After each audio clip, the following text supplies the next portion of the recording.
nous sommes dans le club expert. Notre invité vient de nous rejoindre, c'est Franck Fargerel, qui est le président de la financière des Cévennes. Bonjour Franck. Bonjour Laura. Vous allez bien? Bonjour Nicolas, je vais très bien. Mon président de moi-même, c'est déjà beaucoup de travail. C'est bien, non? C'est bien. Bravo.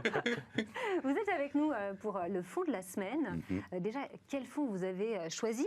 Et puis après, au-delà de ça, j'aimerais bien que vous nous parliez peut-être de la société de gestion qui est à la tête de ce fonds. D'accord. J'ai choisi le fonds GEM China de la société GEMway Asset Management.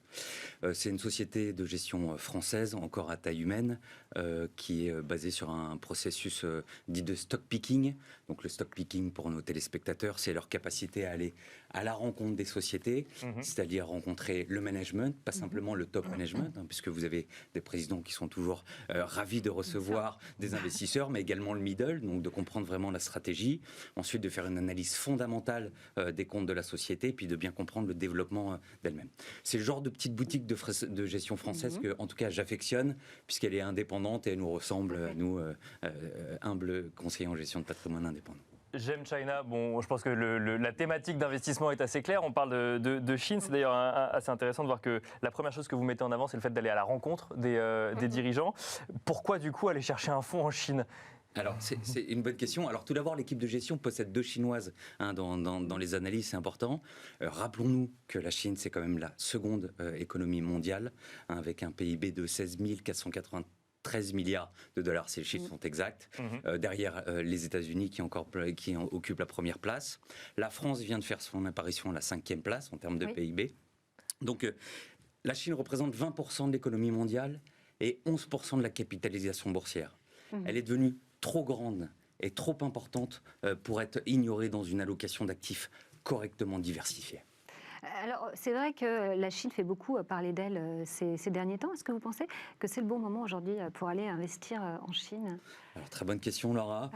Si vous me permettez un petit laïus, je pense qu'il est toujours, c'est toujours le bon moment d'investir, avec des règles très simples, fractionner ses investissements et bien diversifier. Investir, oui, mais sur la Chine Alors, sur la Chine, quand l'économie pèse 20% de l'économie mondiale, vous ne pouvez pas vous passer, en tout cas sur la partie action, d'une partie en Chine.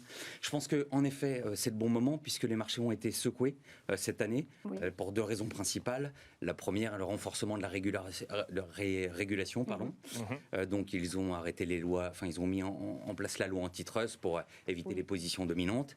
Ils ont arrêté l'introduction en bourse du groupe Ant Group, quand même.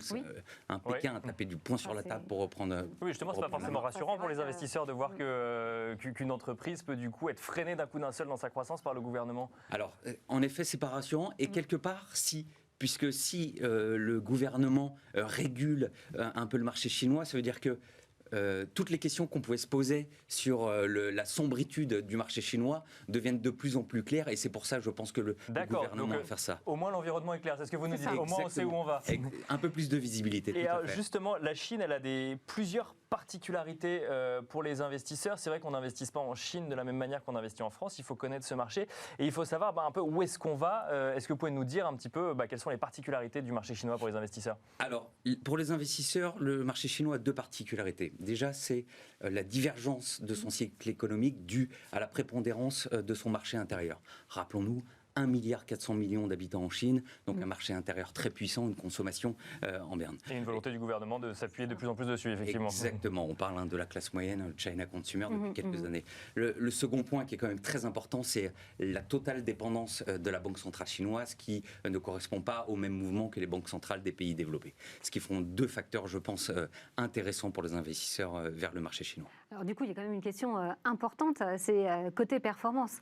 Comment ça se passe l'année passée, puis là, sur les 8 premiers mois de l'année? Oui, alors, le fonds GEM China a allégé ses titres Internet fin 2020, donc elle a réussi à résister un peu à la secousse qu'on a connue en 2021. Le fonds est à avant-hier moins 4%, alors que son indice de référence est à moins 9%. Donc on peut vraiment féliciter les équipes de gestion de GEMway. Et quant à l'année dernière, alors performance plus 39, alors que l'indice faisait plus 22. Donc En plus d'être surperformé l'indice. Exactement. L'équipe de gestion 2A, double A chez Citywire, 5 étoiles Morningstar. Et également, c'est un des 2 seuls fonds Chine à avoir le label ESG ISR. Donc je pense que ça fait... C'est toute la gamme chez eux, je crois, qui est justement... Exactement. Ils ont en tout cas cette prédominance dans leur type de gestion. Ça en fait une bonne raison pour que Cocorico mette en avant cette société de gestion française. Société de gestion française, mais investie en Chine.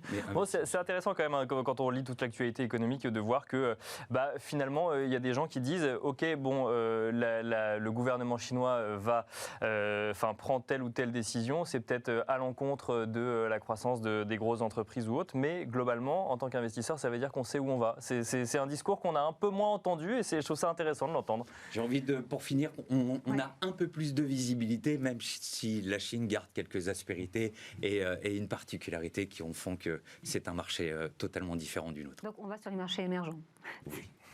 Merci beaucoup Franck Fargerel. Je rappelle donc que vous êtes président de la financière des Cévennes. Vous nous avez présenté le fonds GEM China, fonds que vous avez choisi du coup aujourd'hui. Et c'est déjà la fin de Smart Patrimoine. Un plaisir encore de l'animer à vos côtés aujourd'hui, Laura. Et un plaisir de partager encore. Et merci à vous de nous avoir suivis. On vous donne rendez-vous du coup demain pour un nouveau numéro de Smart Patrimoine. Merci.